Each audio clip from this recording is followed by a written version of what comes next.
Hello everybody, I'm RIKIN Modi. Once again, welcoming you all in Academic Genie.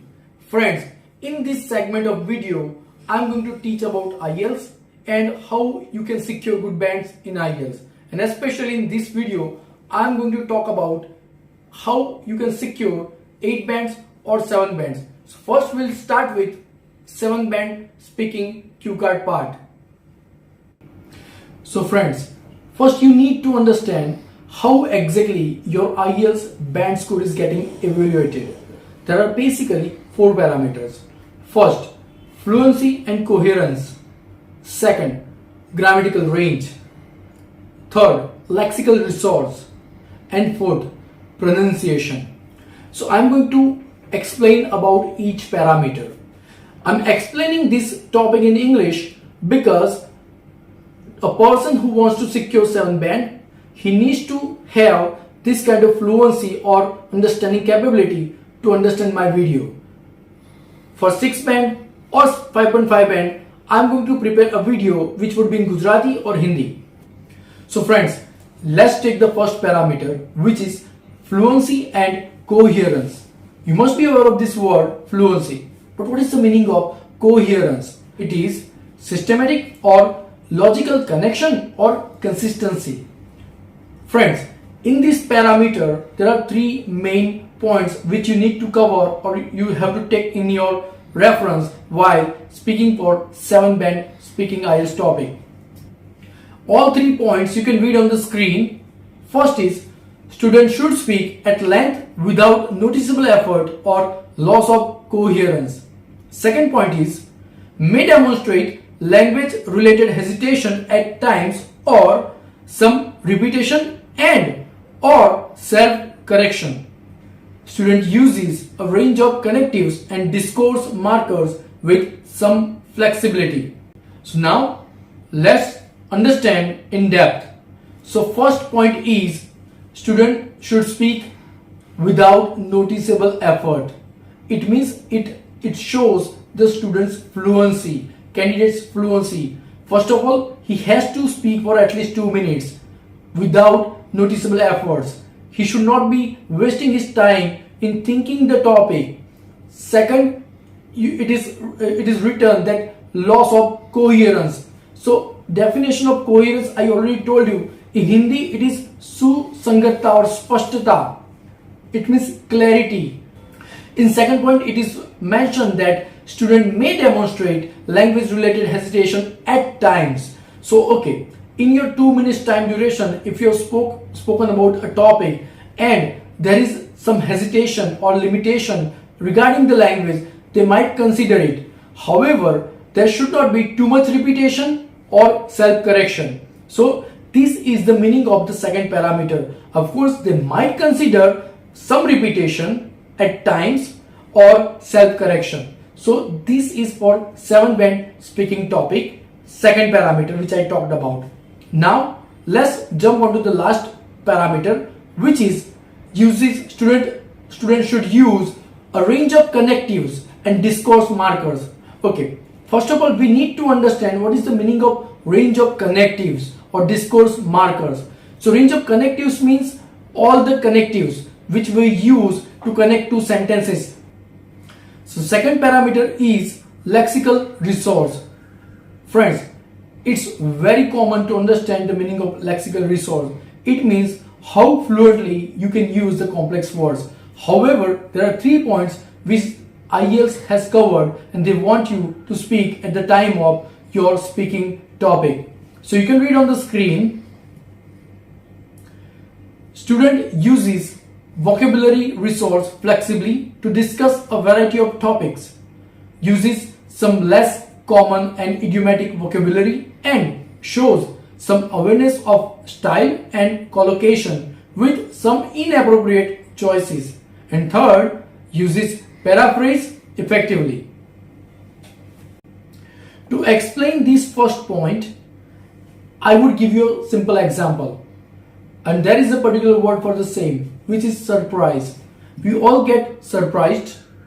Sometimes like when we see something accidentally or when we see which we are not aware of, we get surprised. So now you have to replace this surprise word with a proper complex word, and there are few words you can use like astonished, stunned, or flabbergasted. So rather than speaking I got surprised, you can speak I got astonished, or I got stunned, or I got flabbergasted. So meaning of all these words are nearly similar. So you have to replace a complex word, you have to replace a easy word with the complex word. So this is the meaning of first point. And apart from this, when you say about topics, so for example, when you're talking about or speaking about a political topic, then you should have wide range of vocabulary related to this political background or political meanings. For example, if you're talking about sports topic, then you should be aware of particular terminology of sports.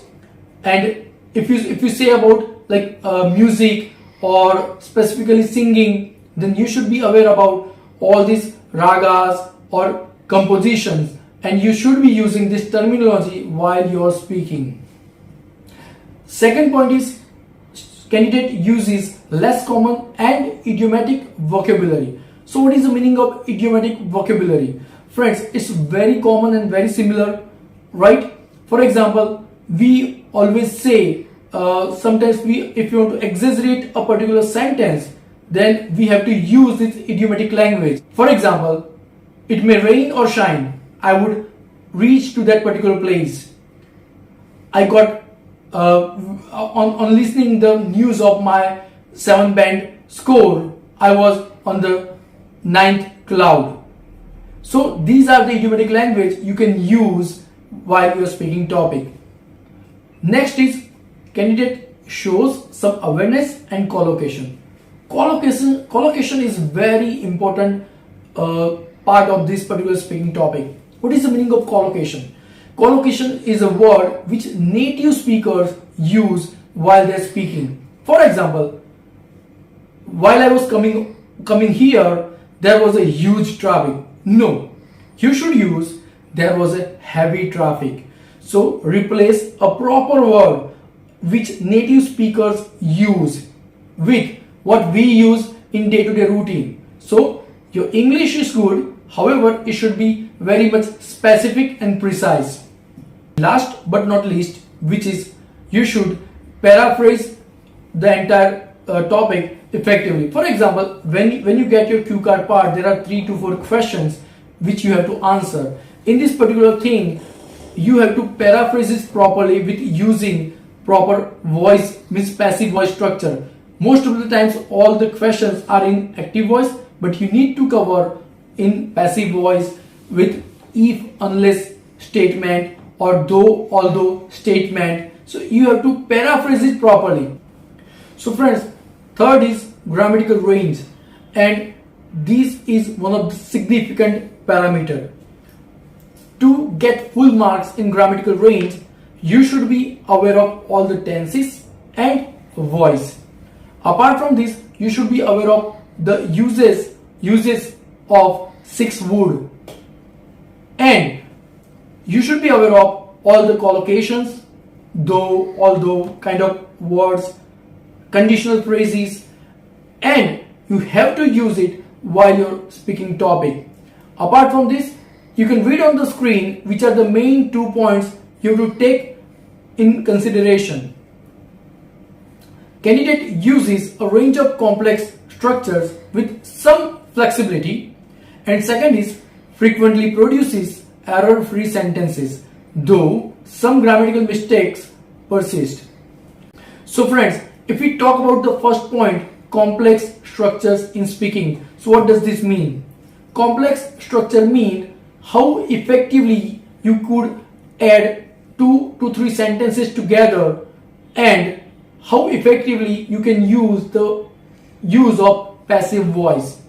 Okay, I'm going to give you a simple example for the same, because this particular topic I'm going to cover in later part when I would be only explaining this particular parameter, grammatical range. However, for timing, I'm going to give an example what is the meaning of complex structure. So to explain this particular topic, I am going to come up with a sentence which was spoken by Mr. Amitabh Bachchan in the award ceremony before 10 to 15 years. So he quoted like, had Dharmendra not recommended me, I would have not got Sholay. He could have easily spoken this thing in this manner. If Dharmendra had not recommended me, I could have not got Sholay. However, he did not use if, and he spoke in this manner.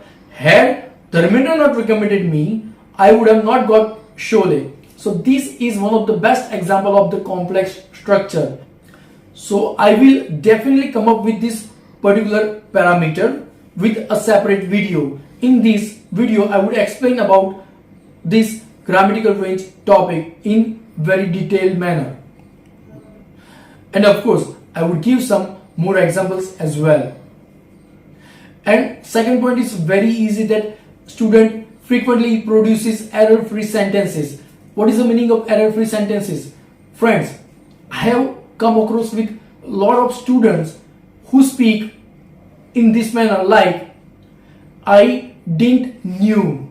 So when you speak I did not, then did is already a past tense. So there should be I didn't know rather than knew, because you cannot use V2, it means verb 2 or past use of verb twice in a single sentence, because there already we have used did. So I didn't mean or I didn't knew, no, I didn't know or I did not know. You should use in this manner. So why I'm speaking this particular topic? Because lots of students whose English is very good, however they do some silly mistakes. So this was all about grammatical range. Now let's jump on to the last parameter, which is pronunciation.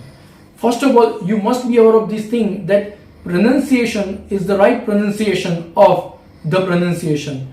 Most of the students speak about pronounce or pronunciation. No, pronunciation is the right pronunciation of the pronunciation. So friends, in this particular topic, you need to cover below points. So last is pronunciation.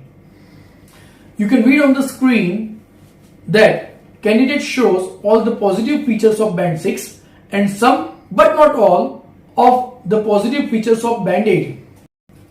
Friends, it's very easy. It means if student is speaking better than band 6 and less than band 8, it means he would be getting 7 band in speaking topic. Importantly, he should be sounding like a native speaker.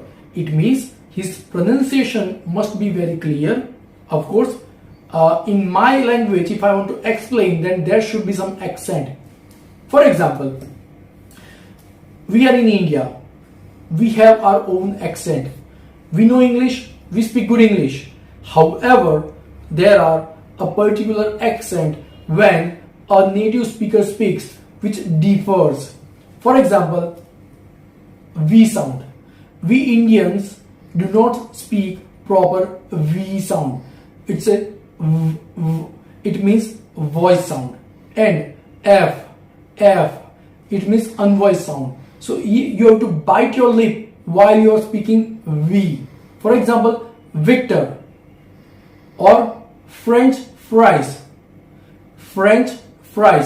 So of course, for British accent, I'm going to cover one more video in which step by step I would teach how you can speak in British accent, or how you can speak in neutral accent, which is acceptable in Britain or US or Australia or New Zealand, anywhere which country's first language is English.